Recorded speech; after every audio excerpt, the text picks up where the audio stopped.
Red velvet cake recipe easy homemade version. Today I'm bringing you a red velvet cake recipe that so many of you have been requesting for weeks.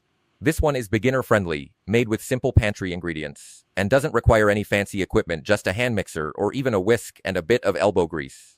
If you're new here, hit subscribe and turn on notifications so you never miss a new recipe. And if you enjoy this one, don't forget to like and share. Let's get started. Why this recipe works. A lot of red velvet recipes online call for complicated techniques or hard-to-find ingredients, but this version strips it all down to the essentials. Every measurement is given in standard cups and spoons, so anyone, beginner or experienced baker, can follow along without guesswork. We're also skipping heavy machinery. This batter comes together beautifully with just hand mixing, which means less cleanup and less intimidation if you've never baked a layered cake before. Wet ingredients you'll need. Start with room temperature eggs. This matters more than people realize, because cold eggs don't incorporate air as well and can cause your batter to separate. Crack the eggs into a large mixing bowl. Next, add powdered sugar, 1¼ cups. Powdered sugar dissolves more smoothly than granulated sugar, which gives the cake a finer crumb. Using a hand mixer, beat the eggs and sugar together for about 30 seconds. Just until the sugar is fully incorporated and the mixture looks pale and slightly frothy. You don't need to overwork it at this stage. Now add ½ cup of oil. Neutral oil works best because it won't compete with the vanilla and cocoa flavors, but if you prefer, you can substitute melted butter. Just make sure it's cooled down before adding it, otherwise it can start cooking the eggs. After the oil, mix in ½ cup of yogurt. This is an important detail. The yogurt should be fresh and mild, not sour. Sour yogurt will throw off the balance of flavors and can make the cake taste slightly off. Mix everything together until the batter looks smooth and any lumps from the yogurt have completely disappeared. Once the base is smooth, add 1 teaspoon of vanilla essence and mix again briefly. Dry ingredients in this same bowl. Add 1¼ cups of all-purpose flour. Sift it in if you have a sifter, though it's not strictly necessary if you mix thoroughly. Add 1 teaspoon of baking powder and ½ teaspoon of baking soda. These two work together. The baking powder gives the cake its rise, while the baking soda helps balance the acidity from the yogurt and cocoa, giving the crumb its classic soft, tender texture. Mix all the dry and wet ingredients together until just combined. Be careful not to overmix once the flour goes in, as overmixing develops gluten and can make the cake dense instead of light and fluffy. Preheating and setup. Before you go any further, preheat your oven to 180°C. If you're baking this in a pot on the stovetop instead of using an oven, preheat the pot on medium heat for about 10 minutes with the lid on, so it reaches a consistent baking temperature before the batter goes in. Getting that signature red color. Now for the fun part, the color. Add 1 teaspoon of liquid red food coloring to the batter and mix it in thoroughly. If after mixing you feel the color isn't vibrant enough for your taste, you can add a touch more, or supplement with a small amount of gel-based red color for a deeper, richer shade. There's no exact science here. Adjust according to how bold you want the red to look once it's baked. Once you're happy with the color, add 1 teaspoon of white vinegar.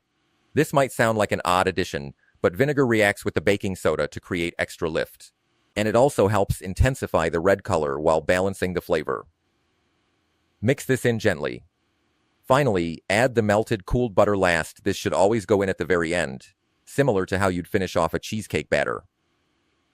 Fold it in thoroughly until the batter looks glossy, smooth, and evenly colored. At this point, your red velvet batter is ready. Baking the cake. Grease and prepare your baking pan. I'm using a 5-inch round mold, though a standard round cake pan works just as well. The key is choosing a size based on how tall you want your final layered cake to be. If you want more layers, a smaller, narrower pan gives you extra height to slice through later. Pour the entire batter into your prepared pan and place it in the oven at 180°C for approximately 45 minutes. If baking on the stovetop in a covered pot, I'll mention the exact timing separately since stovetop baking can vary depending on your setup, but generally it takes a similar amount of time on low-medium heat. Once baked, do a toothpick test in the center. If it comes out clean or with just a few moist crumbs, it's done. Remove the cake and let it cool completely on the counter. Do not attempt to frost or slice a warm cake, as it will fall apart and the frosting will melt right off. Making the frosting while the cake cools. Let's prepare the frosting. Start with 1 cup of whipping cream. Whip this until it reaches stiff peaks. This step matters a lot, because a firm whipped cream base holds its structure once we fold in the cream cheese. Add cream cheese about half a cup, or roughly 3 to 4 tablespoons if you're measuring loosely. Regular block cream cheese works well here. Fold it into the whipped cream gently. The reason we whip the cream to stiff peaks first is so that when the cream cheese goes in, it doesn't cause the mixture to become runny or lose its shape. You want a frosting that holds firm when spread and piped. Mix until smooth and set the frosting aside, keeping it chilled if your kitchen is warm. Assembling the cake. By now, your cake should be fully cooled. This typically takes about 30 minutes at room temperature. Once cooled, remove it carefully from the mold. At this point, you'll notice the beautiful deep red color running through the crumb. Trim off the domed top of the cake using a leveling knife or a long serrated knife so you have a flat, even surface to build layers on. Set the trimmings aside, don't throw them away. We'll use them later for decoration. Depending on how tall you'd like your finished cake, slice the cake horizontally into 2 or 3 even layers. I like a slightly taller cake, so I cut mine into 3 layers, using a smaller mold specifically so I'd have enough height to work with. Take the trimmed off cake scraps and crumble them by hand into fine crumbs. If you don't want to do this by hand, you can pulse them briefly in a food processor or blender until they resemble loose crumbs. These will be used to decorate the sides later. Layering and soaking. Place your bottom cake layer on your serving plate or cake board. Spread a thin layer of cream directly on the base. This helps the first layer of frosting adhere properly and keeps the bottom moist. Next, lightly soak the cake layer with a bit of milk, brushed on evenly. This step keeps the interior soft and moist, especially important since red velvet cake can dry out quickly without it. Spread a generous layer of cream on top, about half an inch thick if this is a 2-layer cake, or a slightly thinner layer of around 3 tablespoons per layer if you're doing 3 layers.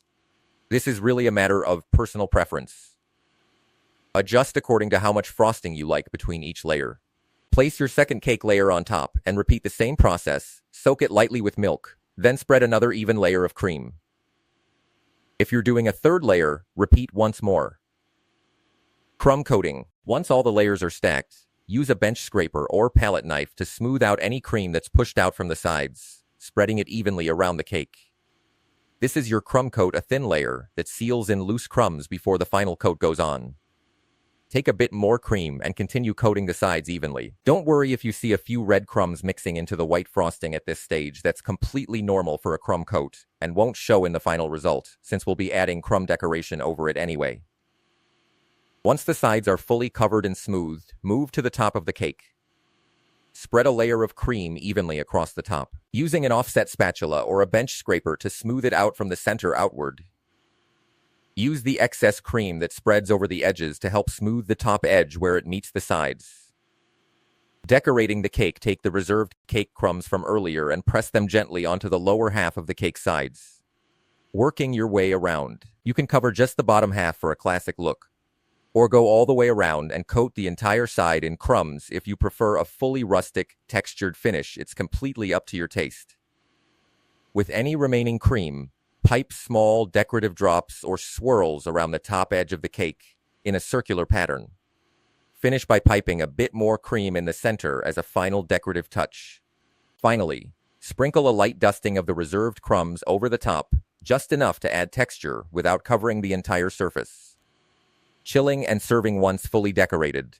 Refrigerate the cake for 2 to 3 hours to allow the layers and frosting to set properly. This resting time makes slicing much cleaner and helps all the flavors settle together. When you're ready to serve, slice into it and you'll see those gorgeous layers of deep red cake with cream in between. It's soft, moist, and incredibly flavorful, perfect for gifting, sharing with friends and family, or serving at a celebration. Try this recipe and let me know how it turns out for you in the comments.